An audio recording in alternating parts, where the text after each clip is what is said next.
我是个在都市长大的客家小孩，为了找回记忆中的客家味道，于是我背起我的背包，立志要走遍每一个客家庄。这不只是一段假期的旅行，而是一种客家精神的再学习，一种要深刻体验我们客家人最真实的风俗民情。客家祖训是这样说的：一等人、忠诚、孝子两件事，读书耕田。在士农工商的古代社会阶级里，客家祖先希望子孙若不能做一等的士大夫，也得做二等的农夫。由此可见，客家人对于读书的重视。今日来到屏东高树乡，首先要来到钟礼和故居，感受这里的读书风气，接受大陆观文化的洗礼。说走就走，背包客来撩。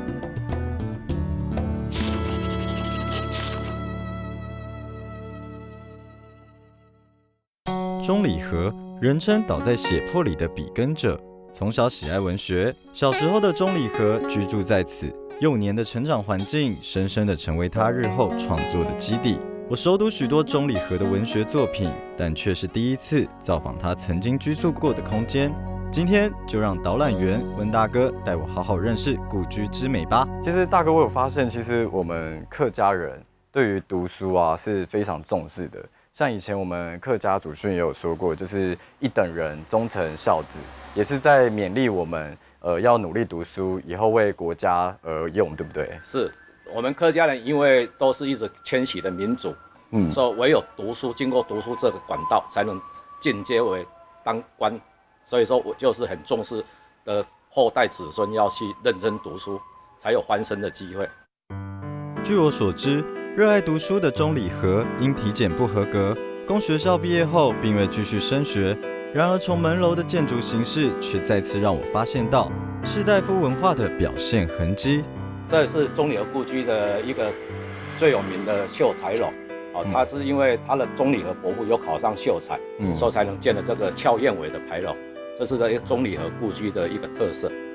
早期的话，因为我们是科举制度的话，建筑一定有建筑的一个规矩，所以说要有官位的人才能俏燕楼。旧时的科举制度已经离我们远去，但读书这件事的重要性却在我们客家人的生活细节里，时时刻刻存在，且一直被提醒着。对了，温大哥，我想问一下，就是钟礼和先生啊，他是一个非常著名的乡土文学作家。那因为今天刚好来到了他的故居，我想要现场的可以感受一下，这个他为什么会有这么棒的创作灵感，然后在这里发展出这么棒的文学。那大哥可不可以带我参观一下？好，请进我们参观一下我们钟礼和乡土文学作家他生长的环境。请。好，谢谢大哥。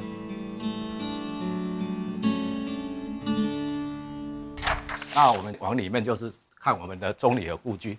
你会看到，这两棵，对，这两棵是什么树啊？对，这是我们客家人比较重视的，一个是桂花，另外一个是叶荷，都是钟礼和故居他们建造的时候种到现在，也是一个100年历史的树。有100年嘞，对不对？100年了。叶荷的话，一般俗称我们叫夜来香，它只有晚上才会有香气。你看这个钟礼和故居这个建筑，你还有看到哪个是比较有特色的？我刚刚是有发现，就是像那个窗户啊，就是它的窗户建造起来，这个好像就蛮特殊的一个形状，对不对？对，这一间就是我们钟礼和出生的地方，也是他小时候住的房间。这一间吗？对，这一间。所以你看，你发觉到这个窗户，是非常特殊的。有，就是像六角形这样。对，你看六角形，它类似什么的动物？就我觉得它有一点点像那个乌龟。对，所以说我们叫这个叫龟形窗。那乌龟是什么的象征？长寿，就是等于是如果住在里面，就是象征着它会长寿这样子。对，所以说做这个窗的含义就是在这里。那这个房间是钟礼和的房间。他出生跟小时候都是住在这间房间里面。就是卧室嘛。对。这个设计啊，真的是美感都来自细节，就很厉害。对，所以说我们早期一些建筑师他都有很特殊的典故，所以说我们钟礼和故居也会有很多的特殊典故在，我们可以慢慢的为你一一的介绍。好奇妙。对，那我们再往里面走。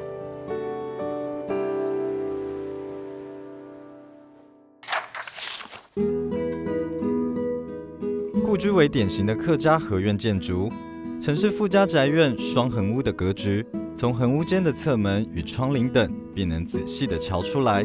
尤其牌楼上的鞘燕尾兼具着文雅风格，地灵人杰这块滋养他长大的空间，同时也是他文学创作生命的重要据点。抱歉，那现在我们来到钟理儿，这个是他的书房。那我们来介绍钟理儿整个生平事迹。钟理儿生于1915年，他在18岁的时候才迁到美容去，所以他在这边的整个他的乡土文学作品有《阿远》《初恋》《登大武山》《咖喱婆》《往事》《还乡记》这几本书是在他18岁之前，整个人事实地物都描写他生长的环境。那钟理儿最有名的是立山农场，立山农场是他的成名作，而且有改编为电影叫《原乡人》。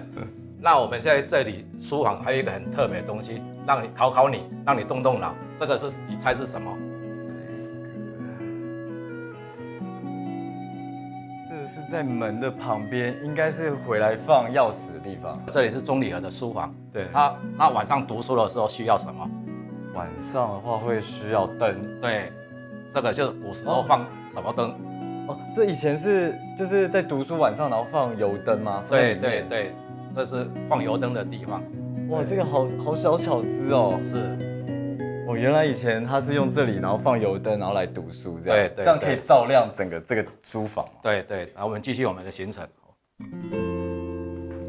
钟理和文学最大的特色就是传达了生命的感动。看起来十分平凡的故事，却在显示出认真生活的精神与灵魂。文学原来就是家乡的生活。温大哥，这个是不是鱼缸啊？应该，这不是养鱼的。在钟理儿他们建造故居的时候，这个是一个蓄水池。蓄水池哦。早期的话，我们一般的民生用水，一定要找一个地方把它储存起来。那时候像现在的分区供水，每5天才轮到一次有水来，所以说有水来的时候，大家把水挑在这边放。这5天的民生用水就是放在这里。就是你说洗米啊、洗什么东西都是拿来这里用的，对，这是民生用水。那我现在还有一个特殊的地方，你看这窗户，它的柱子有什么好奇怪的？这是窗户嘛，对不对？这是窗户，就是这个有这个啊，中间这一条。对，你数一下它的柱子。1、2、3、4、5、6、7，它是七个。7个，对，7个。知道它含义吗？我不知道但是是奇数，对不对？7是奇数。对，7是奇数。那个我们在风水的学说里面奇数是阳，偶数是阴，所以它这个钟理儿是阳宅，所以它的窗户的柱子是奇数。7代表的是阳宅，对，偶数就是阴宅。谢谢大哥，我又学到一个，这个还蛮特别的。对，那一般的建筑我们现在看到的阳宅都是它的柱子都是奇数。但是大哥，我想问一下，是像它这样子，万一如果下雨啊，那雨水不是就进去了？对，所以说他们都是就是会后面都会放一些木板，如果下雨天的时候把木板直接封上去，就盖起来，把雨水就不会泼进去了。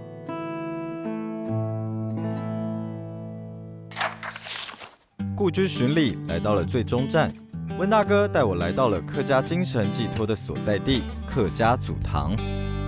道歉，我现在来到我们客家人的祖堂，你有没有发觉到它其他的比较特别的地方？我看到它旁边有画2个画，是吗？对，2个画，是有特别的意义是吗？那当然一定有。我看这个感觉有点像是下棋，对不对？是吗？对，棋盘。棋盘，对，棋盘。这个我猜不出来。这是琴，古时候的竖琴。竖琴。那我们古时候不是有讲士农工商，还来琴棋书画。他画琴跟棋，含义就是说他希望他的后代子孙的技艺数1数2。因为这代表琴棋书画也是摆在最前面，对，所以也是代表是最好，学最好。对。哇，原来它设计也很有典故跟隐身。对，所以说我们一般的建筑物，我刚才从来的时候开始讲，有很多的小小的特色典故在，这个也是它的特色之一。我生长在大武山之里，由小至长，无日不和他亲近。他那伟姿和传说像绢丝一样，把我的童年织得瑰丽，使我充满了对他的憧憬和向往。钟理和先生生前曾经说过，自己的书房就在这天地之间，是直接的感受在地生活状况，进而描绘出客家风情。而创作描绘的都是身边事物，因此对于人事物的描绘既仔细又逼真，在这大陆观文化里扮演了相当分量的角色。祭祀方面全部就用李神来担任，就现在的司仪，所有的流程他要安排好。回演一讲离到你讲，你讲的时候就要从头再来。大哥，我刚刚听完真的很厉害耶，真的李生这个职业真的是不简单哎，而且刚刚那个大哥啊，他是一气呵成，像这个石狮宫，它是用什么的材料建造的？过去没有水泥的时代，我们老祖先的智慧是相当好的，他们用细沙、红糖、糯米。大哥是糯米，是我们可以吃的那个糯米。是。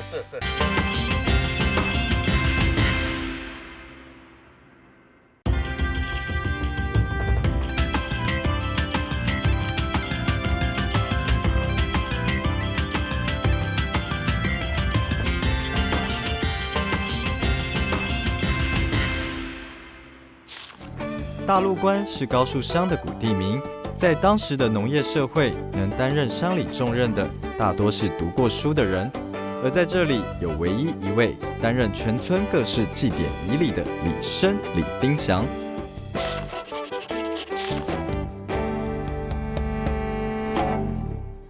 李大哥你好，我想问一下，在大陆关这个地方有一个我们客家人把它称之为李生。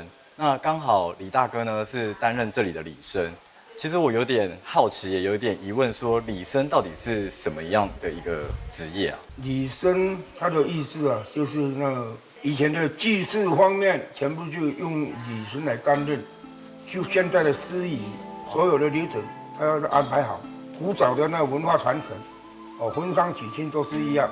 那这个是不是要有特别的服装呢？要祭拜神明的时候才有，平时是不能穿的。我们要祭拜神明的时候，拜天公的时候才有正式的穿那李生的服装。那我可以请大哥帮我们分享一下你在比方说现在如果神明生日的话，你会讲什么话？那个我们就这样以那个一年一度，所有的客家庄客家的村庄都有人就说万平安福。那我就当着这个天公炉拜一下，好，拜一下我就开始念了，好，拜三拜。五一一吉时良，天体开张，当空结草立安分享，吉庆运台逐两共超年少，保定享龙人传致富。金枪喜功国王亲戚，那金枪的时候就跟着我拜一下哈。喜功国王新子也有新疆安坦灵感工作暑假传享同志消息通融为民传召好像金贴兵。由于不在祭典当日，李大哥没办法穿着正式的礼生服装来为我们完整的诠释这个职务，但是还是可以用声调来为我们做声音的演绎。看着李大哥神情肃穆的以李生的口吻与特殊腔调念着祭典文，我也自然的双手合十，跟着顶礼膜拜了。今从吉林哈主甘那回演一讲离到你讲，在你讲的时候就要从头再来。大哥，我刚刚听完真的很厉害哎，真的李生这个职业真是不简单哎，而且刚刚那个大哥啊，他是一气呵成，就是没有 NG 哦。你如果背不好，你要看稿。不简单的祭文朗诵，让我忍不住联想起小时候的背诵课文。接着，我看着李大哥从口袋里拿出了超大张的李生小抄。我带金属这个有稿可以看啊。这个是有稿。那听众神文有没有？哇！我刚才念的就从这边一直念。祭典文念起来好比文言文，已经不是我们习惯的说话方式。而一个称职的礼生，当然不只是会念祭典文而已。对了，李大哥，礼生还需要什么样的条件啊？第一个，在众多的善男信女的前面不要怯场，不要怯场。哦啊，还要所有的那个汉字你要懂得解说，这个没有书好买。就是如果去书店买，要学这李生的书是买不到的。买不到，是上一代一个老师传一个学生，一个老师传一个学生，这样教下来的。哦，是这样传承下来的。一个人一个地方就一个礼俗不一样。我们客家六堆，但是大同小异。到美容，到高速，到那个我们内部也是一样，大同小异，都是要祭拜的时候，一定是礼生，他排那个流程。李生可以说是整个祭典过程的指挥家。虽然李大哥说李生只要会识字就好，但是看着密密麻麻的祭文，我必须说要当李生不容易啊。在这里还有个石狮公三兄弟的传奇故事哦。石狮公是大陆官人200多年来所信仰的神灵，是以兄弟相称，分别有着可爱的绰号：石老大、石老二、石老三。李大哥你好。主持人你好，欢迎。李大哥，我想要询问一下，为什么要建造一个这么大只的石狮公呢？据我所知我们先民300多年前从大陆辗转来台，最后来这边定居。不管我们先民从事农业的时候怎么认真耕种种田，但是每到收成季节总有一个怪风、热风，把即将收成的那个五谷扫得一塌糊涂我们的先民生活困难那个后来经过神明指示，要做个神师正邪。这个神师做过以后风平浪静，我们五谷丰收我们的生活也好转了。这座位于高树乡广福村顺天宫门前的石狮宫，是大陆关地区建造最早的一尊，造型非常的朴拙，据说先后建造了3座，命运也各自不同哦。这个是老大，距现在是238年左右，238年左右。落成的时候，大家欢天喜地，披红戴彩，庆祝他的落成。不然每逢那个农业2月29号都是他的生日。当年在大陆关的客家人为了赈灾解厄而建造石狮宫，完成后风调雨顺，自然是欢欣鼓舞。我发现虽然叫做石狮宫，但是摸起来材质好像不是石头。像这个石狮宫，它是用什么的材料建造的过去没有水泥的时代，我们老祖先的智慧是相当好的，他们用细沙、红糖、糯米，大概是这一类的东西材料。大哥，是糯米，是我们可以吃的那个糯米。对，糯米是。这个是用食材的来做的对，是。原来施老大是用细沙、红糖、糯米做出来的，所以他用的是吃的食材，而不是建筑用的食材建造的。我长知识了。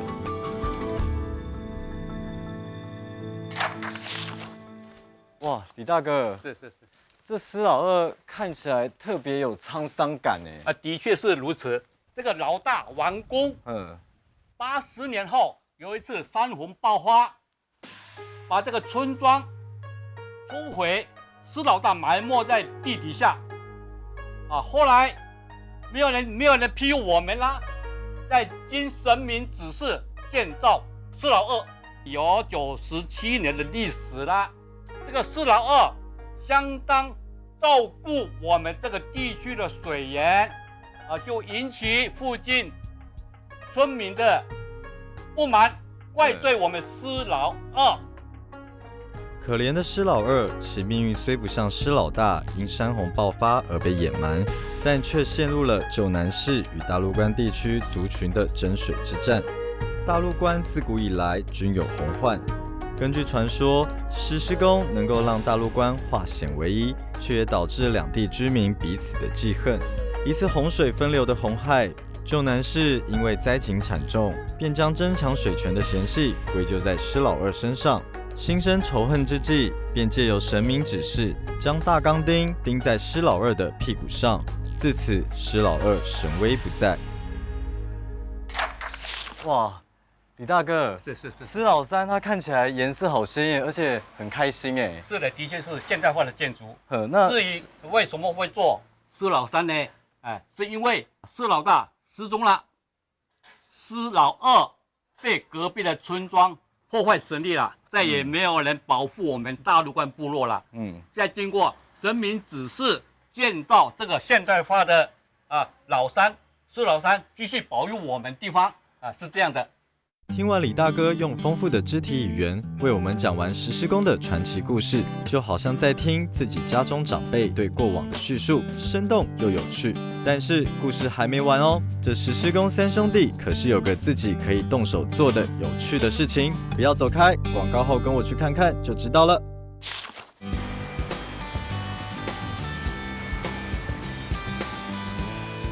来，我们做起来，成品是这样子。好可爱哦，漂亮哈。那大姐，我是这样把它包起来。那个婴儿会很丑。真的吗？那个料会跑出来。可是有我的爱心。好 Q 哦，而且有南瓜的淡淡的那个香味。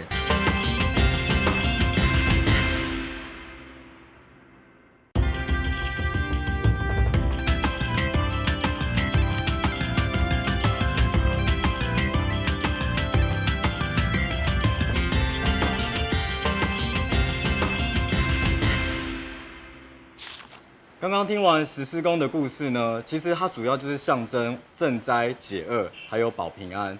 不过大陆关这边很特别的地方是，除了看的、喝的呢，最重要呢，它有结合吃的。那我们要请我们的香菇为我介绍一下。我们每一年会有石狮宫节，大陆关因为经过水灾，有很多迁徙在外的大陆关人，在石狮宫的节日，他们会回来祭拜。那我们主办单位因为怕他们说大老远的来，肚子空空的为了表示一点温暖他们的心，每年的农历2月29、28这一天祭祀典礼的时候，我们会做石狮宫盘，给远道来的乡亲分享，象征大陆关人永远都是拥护我们的石狮宫，也怀念他、感恩他，所以我们做了2款的石狮宫板，因为季节上，我们这一款是彩色的，是我们第3株石狮宫，我们的施老山。还有因为是彩色的，我们结合了南瓜跟糯米粉加水，然后这样子凑合起来，包了我们的内馅、客家菜脯、黑猪肉，还有我们豆皮，而且我们豆皮讲究是新鲜的，因为大陆关是豆浆王国，有很多豆浆店的，他会把他们的豆皮留起来给我们做。至于这个施老二，我们怎么分呢？它的纹理比较粗线条，然后我们会因为它的季节，我们包艾草或者是鼠旗草。没有是芹菜这一类绿色有高纤维的蔬菜。我们的内馅部分，为了有所区别，我们包红豆馅。那我想问一下，现在我们第一个步骤是要怎么样开始？你首先沾一点油，然后就搓圆。为什么要搓圆呢？就是这样子的，我们才会有 Q 度，就像做馒头一样。然后我们把中间往外。中间是往外推吗？推开，对。然后你要吃很澎湃的话，你的馅就多一点点。为了我们印的比较方便，所以我们做要椭圆形一点，像橄榄球一样。来，我们就这样压下去，轻轻的压。我们压它的角落都要压到，因为这样的话它的整个湿身才会跑出来。那大姐，我是这样把它包起来。那个婴儿会很丑。真的吗？大姐不要这样嘛，我第一次。我跟你讲，你现在要把厚度的往底下了，没有的话，你等一下印起来会花花的。那个料会跑出来。可是有我的爱心。对，这样好，你就这样子拿着。好。一回生，二回熟。在香菇的指导下，七手八脚地重复练习包馅与压模的动作。一定会成功。这样就好了嘛。然后你这样拿的时候，你的手要旁边，把它拨开嘛，慢慢的，要很温柔。好，慢慢的。对对，那你的手要行嘞。这样。对。哦，我这有点难度。大姐帮我补救一下怎么办？还 OK 啦。好，我给镜头看，还是很可爱。来，我再教你抱一次。这一次看我会不会成功？其实有一点点难拔哎。不会。完了。你挖太深了。又成功了。香菇，为什么我每次这个脚因为你的是有诀窍，对不对？你的手挖得太重。太重了。我做的实施工呢，总是有一点点的小不完美，就是在这个脚。那刚刚香菇有提到说，就是其实要温柔一点，其实就是那个手感用的力道呢是非常的重要的，所以要非常的小心，非常的温柔。就是这个实施工板，看似简单朴实，但实施板的内涵可是扎实的客家情感哦。在大陆关实施工做生日的这一天，为了赶回来参加庆典的外地游子，怕大家肚子会饿而准备的实施工板，吃尽客家好滋味，既饱足了胃，也暖了大陆关人的心。这也是新手包的，所以有跑线。好，我们看到这个施老大呢，也非常的可爱。然后它跟施老三唯一的差别就在于这个线条，施老大是比较粗的，跟刚刚的那个施老三比较细。看起来我是帮足了倒忙，我跟香菇边做边学，七手八脚的，一整笼的实施工板终于上炉了，等着蒸熟的心情真是好兴奋啊！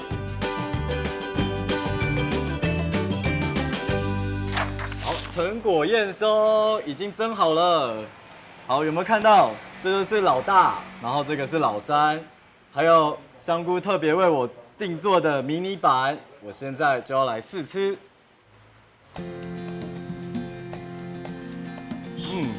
好 Q 哦，而且有南瓜的淡淡的那个香味。重点是呢，是香菇亲手为我做的，所以更保平安。这实施工板只有在每年实施工做生日的时候才可以吃得到，分别有粗犷的施老大以及细致的施老三。这是在地大陆关的客家人为了欢庆实施工生日特别做的实施工板创意发想。重要的是只送不卖。你要上化妆师，你要问我化妆师怎么找；你要餐具拿餐具，你问我餐具放在哪里。就是你一定要透过人跟人的沟通，你才会找到你想要的东西。做这个店，我觉得赚最大就是跟客人聊天，因为我关在一个面店呢，认识台湾所有人，认识世界各地的人呢，就在这边。我何德何能啊？一碗面的那个缘分，你看多，那你看我多珍惜那一碗面。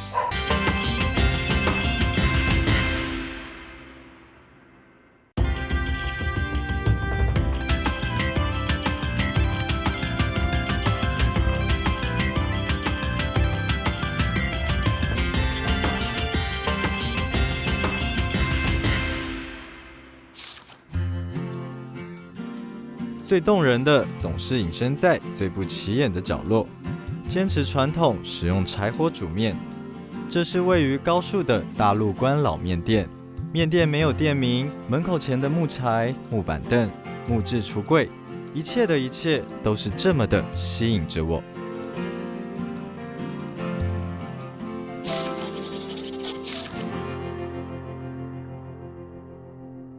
大哥，我自己非常喜欢这个开放式的厨房，这个是有特别想过吗？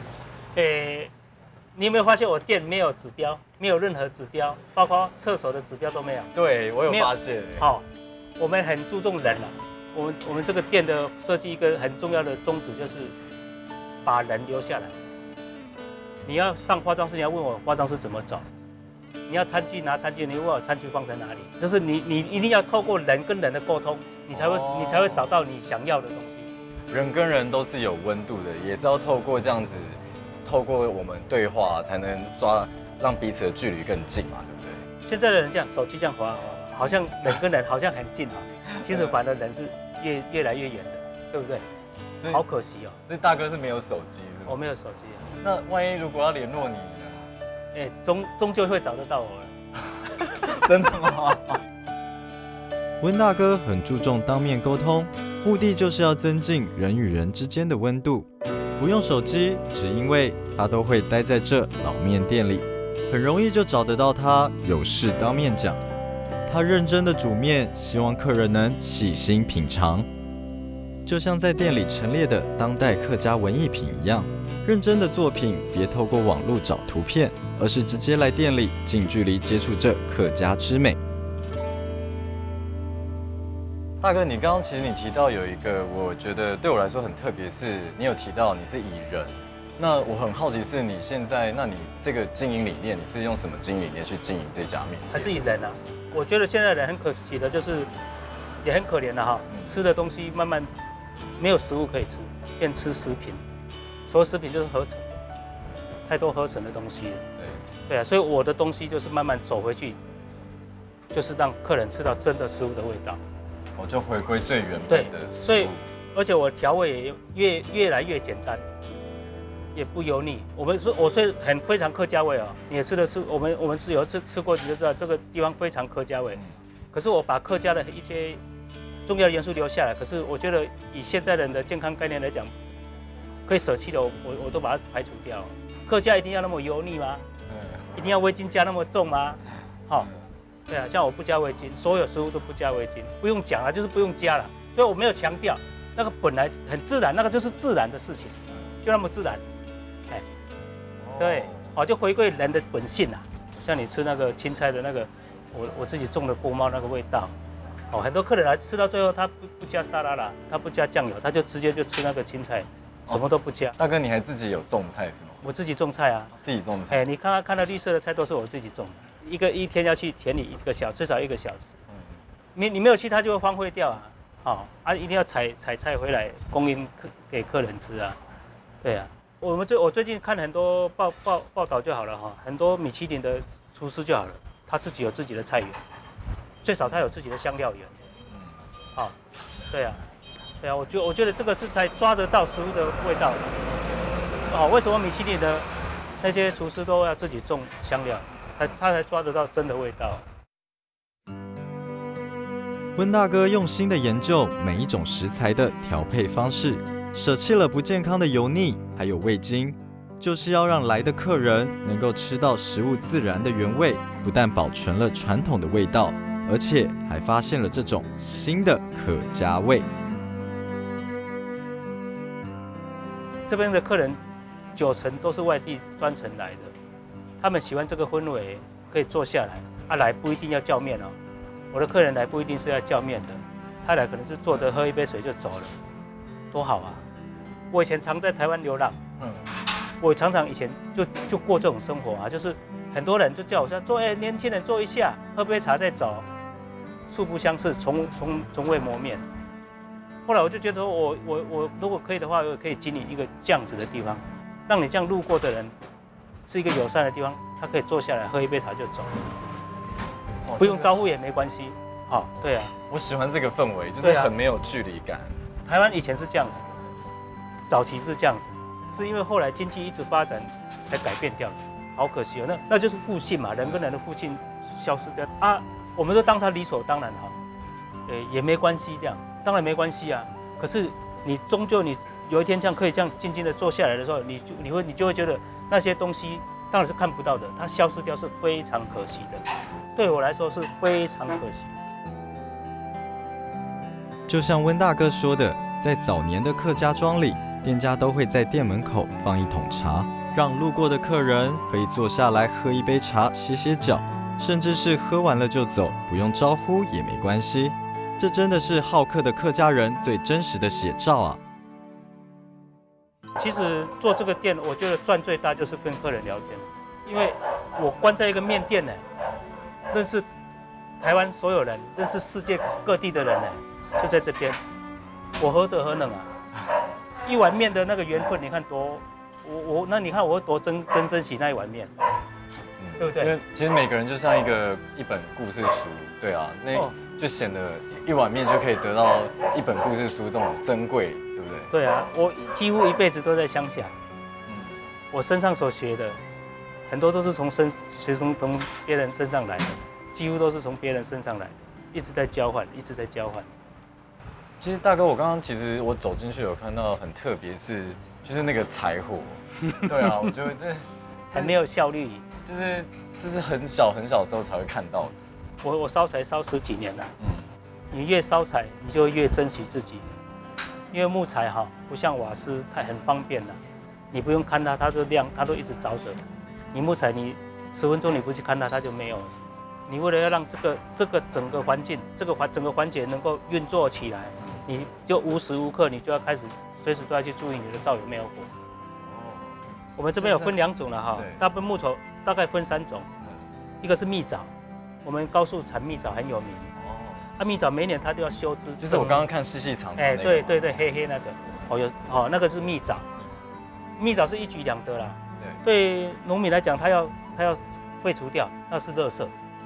就把它也是拿来再利用。第一个就是漂流木。因为我们住河边，靠近它会有一些每年的洪水下来就会很多漂流木，就是因地施宜的哈，就是就地取材。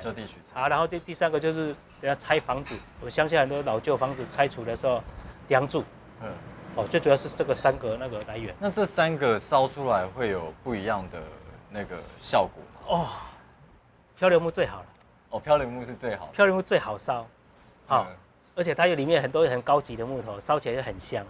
譬如说桧木啦，譬如说那个榉木啦，譬如说牛樟啦，那个烧起来是全村都是香的这样啊。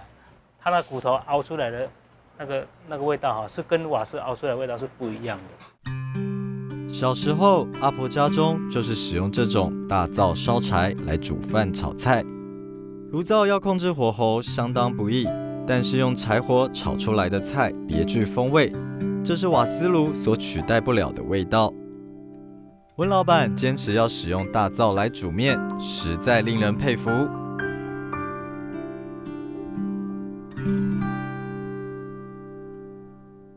刚跟温大哥聊完呢，温大哥马上为我准备了最传统、最古早味的客家美食。那我一定要跟大家分享一下呢，就是在南部才会有这种干米粉跟干面配一碗汤这是最南部最古早味的配法。在北部呢，已经很少看到这种会一碗面配一碗汤。那刚刚最重要的是，那个温大哥有提到说，用柴香熬制的大骨汤，我就要来品尝一下这个汤的味道。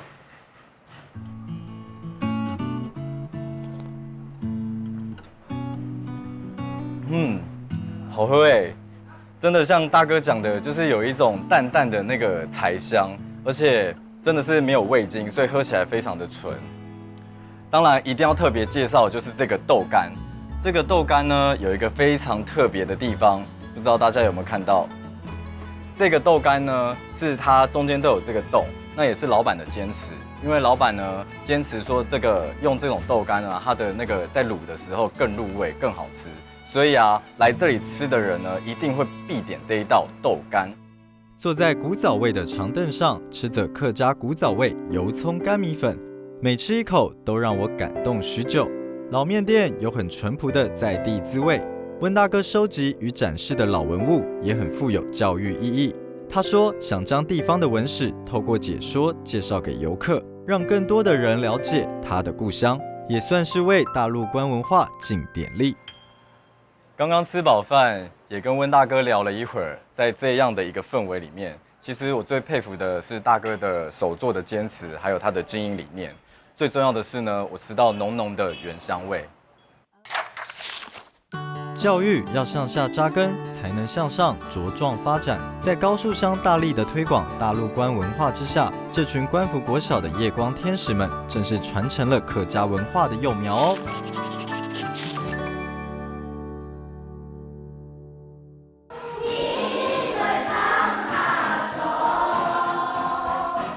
听着小朋友们唱着好听的客家山歌，我也想加入他们。现在就请小小老师来教教我吧。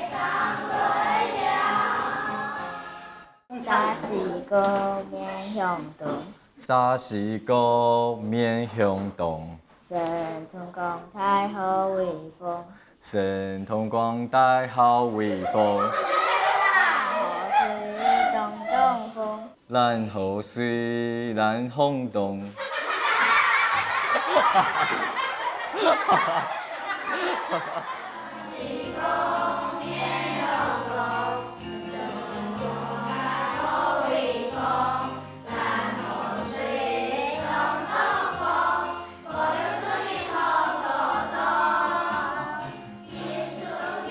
那我们客家这个山歌班哈，就我们课程中的一部分，我们也希望在这边来照顾弱势中，也让孩子能够体验到自己客家文化自己的一个文化课程。那山歌班当然我们也希望借这个时段，让孩子真正的学会自己属于自己的东西，自己的一些乡土的一些内容。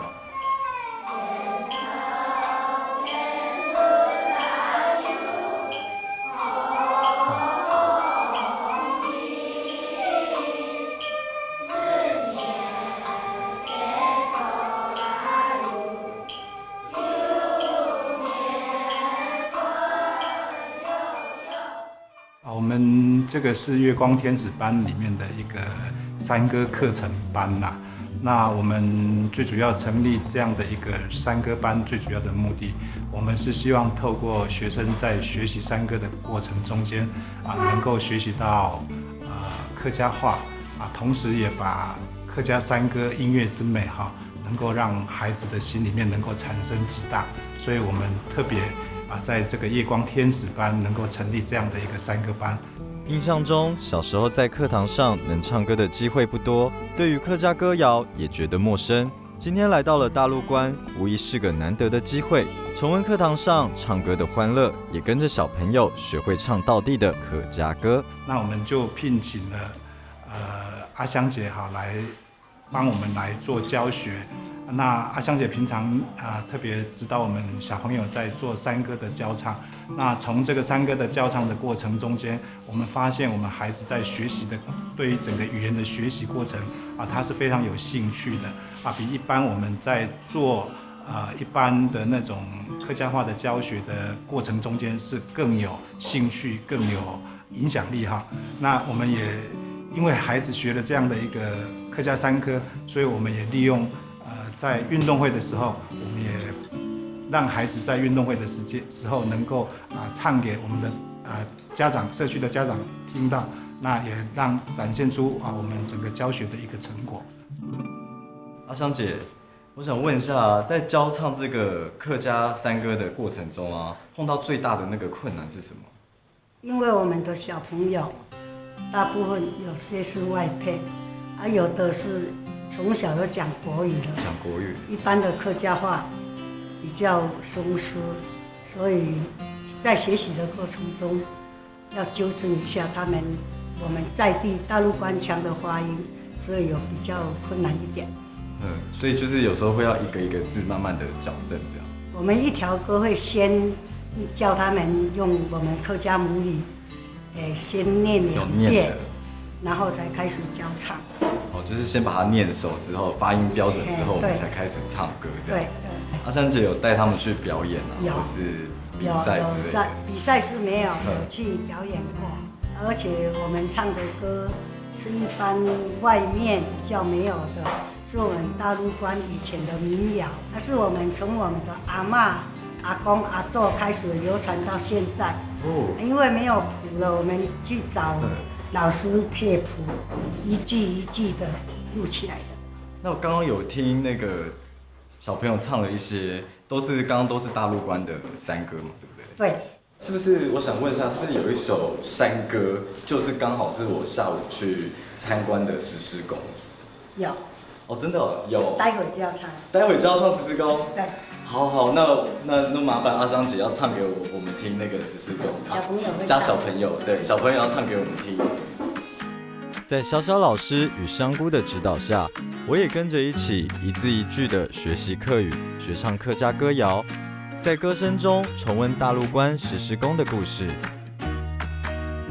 在官府国小夜光天使山歌班里，我看到老师们把生活结合文化，这些原本需要透过书籍才能让小朋友们了解的典故，以歌谣的形式融入在课堂中，学习不再只是阅读，借由歌声，小朋友们能够自己唱出自己家乡曾经发生的过往，了解其历史与文化。在这里，我们能遇见珍贵的客家文化，不会失传。这样的精神就是一种传承，且正在发生。我现在要来学我今天唯一认识的一首歌《石狮公》。来，你们2个谁要教我？害羞，好，那就你。好，教哥哥《石狮公》。好，那可能请妹妹一句句教哥哥好不好？好，来，第一句是沙西公，沙西公，面向东，面向东，神通广泰，神功广泰，好威公，好威公。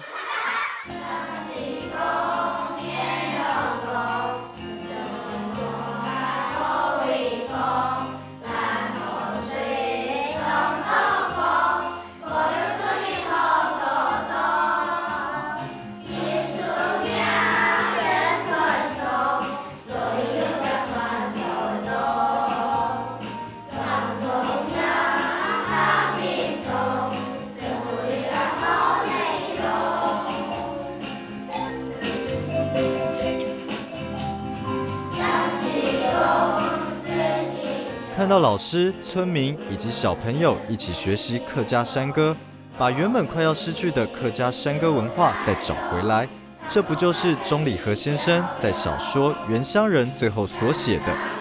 我不是爱国主义者，但是原乡人的血必须流返原乡，才会停止沸腾。来到屏东高树，受着大陆官文化的一番洗礼，令我感受到身为客家人的血液沸腾了。